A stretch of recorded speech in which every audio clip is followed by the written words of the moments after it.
hindi siya matamis. Basta guys, sobrang sarap. Ayan na, 'di ba? Pagkatapos kong balutin, binuksan ko na rin kaagad. Dahil nga nabitin ako sa binili kong chicken pastil, ito na nga guys, ginaya ko na talaga siya. Sarap niya guys. Ito na, ginigisa na nga natin yung sibuyas. Siguraduhin lang natin na medyo malambot na siya. Ayan, basta simple-simple lang pala yung pagluluto niya. Simple lang din ang mga ingredients na kailangan natin gamitin. Napakasarap talaga nito. Hindi na kami nabitin kasi talagang marami na yung niluto ko.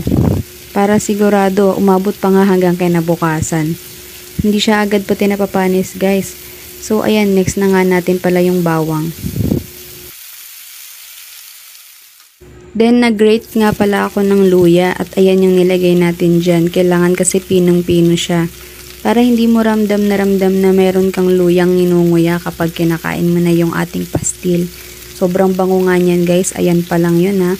And next ang ating hinimay na karne ng manok.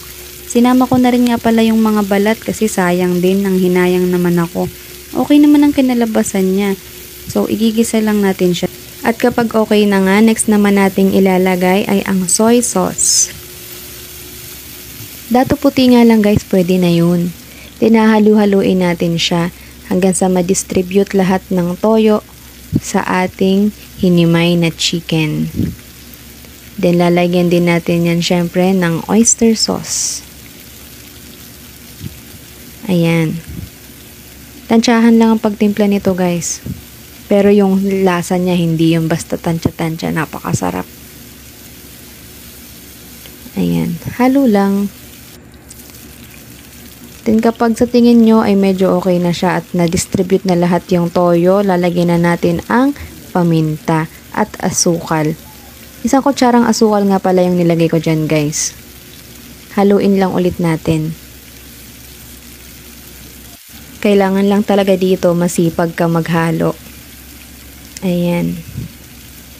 Pwede pa nga din na mas maliit pa yung hibla ng ating manok kung gusto nyo. Ayan, nilagyan ko na nga rin pala siya ng suka. Then after natin lagyan ng suka, ay huwag muna nating hahaluin for 2 minutes. Nilagyan ko nga rin pala siya ng isang pirasong dahon ng laurel. After 2 minutes, yan nga pala guys, hinalo ko na siya. Diba? Tapos, after nun, hihintayin na lang natin siyang medyo maging tuyo. Mag-simmer ba guys? Yung hindi siya sobrang masabaw. Ayan, katulad nyan. Kasi medyo lulutong-lutong yung manok natin. Then, dito na tayo sa plating.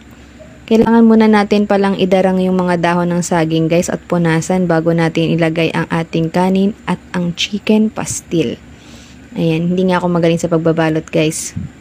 Tignan nyo, bara-bara lang yan. Okay lang, kami lang naman din ang kakain. Binalot ko pa nga talaga syempre para ma-feel ko naman yung ng chicken pastil na nabili ko, 'di ba?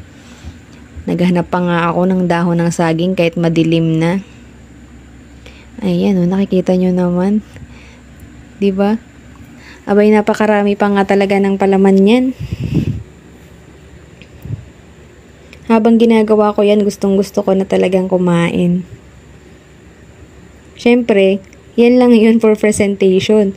Naubos talaga yung laman ng kaldero namin guys. Dahil hindi lang kami talaga tag-iisa niyan.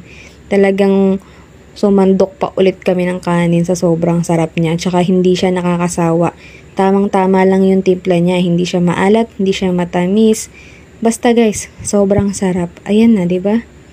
Pagkatapos kong balutin, binuksan ko na rin kaagad.